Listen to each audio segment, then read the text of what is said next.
السلام عليكم ورحمة الله تعالى وبركاته. أهلا وسهلا بكم. وقبل ما نخش على ماتشات الدوري اللي هي كانت يوم التلات، هو كانت يوم التلات بس. تعال نتكلم على موضوع المدير الفني الجديد. قلت لك ان الحلقه اللي فاتت، قلت لك ان الحلقه اول موضوع هنتكلم فيه يا مشجع يا اهلاوي موضوع المدير الفني الجديد. ومش هنسى برضو جمهور الزمالك اللي بيتفرج علينا. هقول لك برضو اخبار عن نادي الزمالك وكواليس حصريه 100%. نبدا كده بالمدير الفني الجديد. خلاص يا جماعه، الموضوع محسوم، كل حاجه محسومه. الراجل في المطار دلوقتي، يعني النادي الاهلي هيستقبله. خلاص الموضوع خلص مع الاسباني خوسيه ريفيرو. خوسيه ريفيرو دوت اللي هو كان بيدرب اورلاندو بايرتس، وده اللي كسب الاهلي على ارضنا وتعادل مع الاهلي على ارضه. الحقيقه ان ريفيرو دوت ولا وحش ولا حلو، عشان الامانه يعني هو ريفيرو راجل متواضع، مش وحش بس مش حلو. بس الراجل من تصريحاته بيبين لك ان هو مهتم جدا بكاس العالم، وعارف ان هو بيدرب نادي كبير جدا وهو النادي الاهلي. فالحقيقه ان الراجل مبسوط جدا، وهو دلوقتي في المطار القاهره، وفي وفد من النادي الاهلي هيستقبله، وكابتن محمود الخطيب هيعمل معاه جلسه عشان بخصوص يعني الجهاز اللي معاه، وان هو اصلا جاي وهو معاه 5. بس الحقيقه اللي انا مش عارف ولا مساعد مع ريفيرو، اللي هو ممكن يبقى واحد اسمه ماركوس اباد ده كان بيدرب، ده مدرب حراس مرمى. بالنسبه لميشيل يانكو، هو ميشيل يانكو خلاص الراجل ده بره الجهاز المعاون لريفيرو. والراجل هو اسمه ماركوس اباد، اللي هو كان بيدرب حراس المرمى برضو، بس في نادي فالنسيا الاسباني، نادي كبير وهيفيد النادي الاهلي جدا جدا جدا. فده بالنسبه لموضوع ريفيرو مدرب هجومي 100%، وده اللي خلى النادي الاهلي يتحرك لديه. ودي نقطة هتخلي جوميز يندم ندم شديد جدا جدا جدا جدا جدا. يا جماعة، جوميز كان بيتحايل على إدارة الفتح السعودي إنها تمشيه، ولكنه قال يا عم سيبوني، أنا مدرب فني كويس، سيبوني بقى بمزاجي وأخطط. أديك ما رحتش الأهلي، هتكمل في الفتح السعودي. وريفيرو خلاص مدير فني النادي الأهلي، والأهلي هيعلن النهارده، خلاص قصة خلصانة. وأنا بقول لك أهو قبل ما يعلنوا، الراجل رسميا مديرا فنيا للنادي الأهلي وبكل تأكيد. قصة خلصانة يعني. بصوا، كل حاجة في الورقة اللي معاه. ريفيرو مدربة للنادي الأهلي رسميا ومعه المساعدين. وبالنسبة بقى لمحمد شوقي، محمد شوقي خارج جهاز ريفيرو. زي ما قلت لك، ريفيرو خارج، او انا صح، محمد شوقي خارج جهاز ريفيرو. خلاص قصة خلصانة. اللي هيبقى مع ريفيرو عماد النحاس كمدير عام، والراجل محمد يوسف اللي هو كان بيدرب حرس الحدود، وهو دلوقتي مقيم باعمال مدير الكوره. هو يبقى مدير رياضي مكان محمد رمضان، اللي هو كان مدير رياضي ولكن مش كان موفق مع النادي الاهلي. كده خلاص قصه ريفيرو خلصت، وكل حاجه خلصانه و100%. ولكن ريفيرو عايز لعيبه كتيره جدا من اورلاندو بيرتس يجوا النادي الاهلي، على راسهم ولابول سالينج. الراجل دوت جامد جدا جدا جدا يا جماعه، مسمينه اصلا هناك رونالدينو افريقيا، وده لمهارته ومراوغاته في الملعب. رغم ذلك ان اداره اورلاندو مش عايزه تلعبه، كانت قايله للراجل ريفيرو دوت ما تلعبوش منابول سالينج. وده ليه؟ عشان عقده، وكانت في مشاكل ما بينه وما بين الاداره، فالراجل مش بيلعب. لكن ريفيرو مرحب جدا، او بمعنى صح يعني عايز منابول سالينج. وكمان في معلومات انه ريفيرو عايز يمشي كل الاجانب الموجودين في الاهلي ويجيب ناس من اورلاندو بايرتس. لكن الكلام ده خاطئ 100%. الناس كلها قالت الكلام ده، لكن ده خاطئ 100%. ريفيرو مش هيجيب اللعيبه كلها من اورلاندو بايرتس. اللي معاه الفرد اللي معاه وكمان هو معاه فرده تقيله جدا جدا جدا. فرده ايه ده؟ كميه من الفرد، بالذات في الهجوم. هو اصلا بيلعب في الشق الهجومي. عندك في الشق الهجومي مع النادي الاهلي. ده موضوع ريفيرو.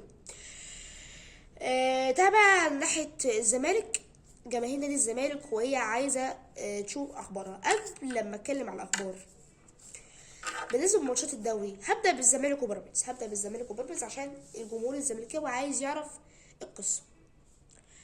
اول حاجه نبدا بماتش الزمالك وبيراميدز. الحقيقه ان الماتش خلص 1-0 لبيراميدز، والزمالك خلاص فقد الامل انه يبقى مركز تاني، مركز اول او اقل مركز تاني لينافس على دوري ابطال افريقيا. الحقيقه انه مش هيروح دوري ابطال افريقيا، وقصة يعني خلاص هو اللي هيصعد لدوري ابطال افريقيا الاهلي وبيراميدز، رسمي ونظمي.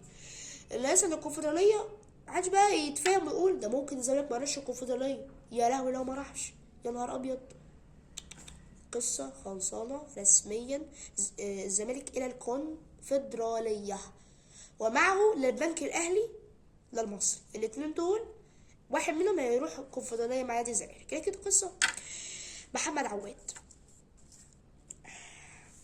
الحاجة مع محمد عواد غلط غلطة كبيرة جدا جدا جدا جدا في ماتش، وانا من اكتر الناس اللي قالت ان عواد بعد ماتش السوبر المصري، مش هو عواد، بعد ماتش السوبر المصري، بعد ماتش السوبر المصري عواد ليس هو عواد.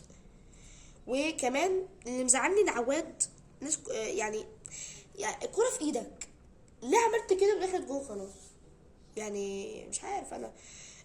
عواد الناس كلها قالت انا برضو اصلا مش مقتنع ان الناس مثلا تقول الزمالك بيفوت لبيراميدز عشان ياخد الدوري وما اعرفش ايه والكلام ده، والزمالك عارف انه مش هياخد الدوري. الكلام ده غلط 100%. ما هو لو سيب الماتش رسميا الزمالك خارج دوري ابطال افريقيا. فكر في مصلحتك قبل ما تفكر في مصلحه التاني. الزمالك عايز بيراميدز يكسب الدوري، لا ده لا ده، ده بيراميدز للزمالك. الناس كلها عماله تقول الزمالك فوت الماتش لبيراميدز مش عارف يملك التفويت وما اعرفش والكلام ده، لا الكلام ده غير صحي، الكلام ده غير صحي 100%. يعني بصوا قصه من هي، بس اللي برضو عواد ده اي حد بيغلط، مش هو اول واحد يغلط يعني في مركز حراسه المرمى، في ناس كتير وغلطت. لكن اللي وحش واللي مخلي الناس تتكلم ان الكوره دي سهله قوي تتمسك في الايد، مش جول ابراهيم عادل لطشها وجاب الجول. برضه الكلام لازم يبقى منظوم. فدي قصه محمد عواد ومحمد صبحي. كمان احمد الرمادي بعد الماتش ده حلف يمين الله انه ما يلاعب عواد ابدا. قلت لك ماتش سيراميكا ان الراجل مش كان عايز يلعب محمد عواد. نسيت اقول لك قصه محمد عواد وصبحي في ماتش سيراميكا. محمد عواد لما محمد صبحي اتصاب في ماتش سيراميكا ده قبل بيراميدز، الراجل اتصاب، ف كابتن محمد اسامه بيقول لصبحي يلا تعالى نطلع، كابتن محمد اسامه. فراح محمد صبحي قال له لا انا مش طالع، ويمين الله ما طالع، فطلع. الدور على مين؟ محمد عواد مش عايز ينزل، خالص، عمال يقول له لا انا مش نازل، المفروض انزل من بدري، انت مخليني قاعد بديل ليه يا عم انت ومش عارف والكلام ده. نزل. بس اللي وحش ان محمد عواد عمال يتكلم مع الراجل كابتن ايمن الاباني او وائل الاباني، وزعق له كمان. يعني حصلت مشكله غير يعني مش كويسه يعني. محمد صبحي رمى تيشيرت على الارض، وعواد زعق في الجمهور ومش عارف ايه والكلام ده. وتيشيرت عواد غير تيشيرت صبحي. تيشيرت صبحي كان اخضر فاتح بالكامل، تيشيرت عواد كان اصفر واسود. ده كلام إدارة الزمالك. وكمان يعني كان الجماهير الزمالك بتهتف بتقول النادي ضاع، ارحل يا لبيب. وانا مع جمهور الزمالك، ارحل يا لبيب، ارحل. انا بقول لك اهو ارحل. كابتن ابراهيم فايق بيقول لك ارحل، احمد شوبير ارحل، سمزار ارحل، كل الناس عايزاك ترحل. نتمنى كل الشفاء لكابتن حسين لبيب، ودلوقتي في المستشفى ولسه دلوقتي حالته غير مستقرة بالمرة. ده موضوع نادي الزمالك. فأنا بقول نادي الزمالك مش عارف والله، الزمالك أصلا عايز حارس مرمى. عواد يمشي خلاص، عواد قصته خلصانة، لازم يمشي عواد، ده لازم يمشي. صبحي خليه يعني مش عارف والله يا جماعة. الزمالك محتاج فردة حارس مرمى كبير. سيحة كان في ايدك، محمد سيحة اللي جه الاهلي ده كان في ايدك، فرطت فيه ليه؟ ما بعرفش مش عارف والله الزمالك عايز ايه عشان يبقى كويس، والله ما اعرف. ده موضوع الزمالك وبيراميدز. بيراميدز رسميا مبروك تأهله دوري ابطال افريقيا، والاهلي مبروك تأهله لدوري ابطال افريقيا. ماتش الاهلي وسيراميكا، بالرغم ان ياسر ابراهيم خلى الاهلي يطلع من دوري ابطال افريقيا، الا انه كان سببا كبيرا جدا جدا جدا في فوز الاهلي ماتش سيراميكا. حد يقول لي عمل ايه يا عم ياسر ابراهيم ده؟ ما شفتش الماتش انا، عمل ايه؟ انقذ كوره من على خط المرمى، مش قدام خط مرمى بثانيه وثانيه كده يعني، ده على الخط شالها. انقاذ اسطوري، وكان يستحق ان ياخد راجل مباراة عليها. كورة يا جماعة كانت خشة جوه، مروان دوت كان ممكن يجيبها. كورة كانت قوية اصلا وياسر ابراهيم شالها. كان ماتش حلو على فكرة، لكن الاهلي مش كان بيلعب باحسن حاجة. كانت عملنا الحاسس اتأخر في التبديلات، وكانت حصلت شويات كده يعني، ولكن الماتش خلص و1-0. وجماهير كانت كل جمهور الاهلي كان قال هذه المباراه، لانه كان ماتش صعب جدا جدا جدا جدا. ويوم السبت ماتش الاهلي والبنك الاهلي، وماتش بيراميدز وبتروجيت. ماشي. والزمالك هيلاعب فاركو. لا مش هيلاعب فاركو، الزمالك هيلاعب الزمالك الزمالك هيلعب بتروجيت. وبعد كده هنشوف بقى الايام المقبله ايه اللي هيحصل فيها. ماشي. ده بخصوص ماتشات الدوري. وتكنيكات الاستئناف هتقرر قرارها النهارده، والحلقه القادمه اللي هتبقى بكره ان شاء الله. بكره هنعمل حلقه هتكلم فيها بخصوص الموضوعات الاخرى، هقول لكم القرار الرسمي اللي بخصوص لجنه الاستئناف. تعالى كده نتكلم على ايمن زحزوح، صفقة الأهلي الزمالك المنتظرة. الحقيقة إن أيمن زحزوح عايز 3 مليون دولار، أو معنى صح يعني جيش الملكي عايز 3 مليون دولار عشان يستغنى عن زحزوح. الزمالك قالك بص عامل وشه كده وقال نعم.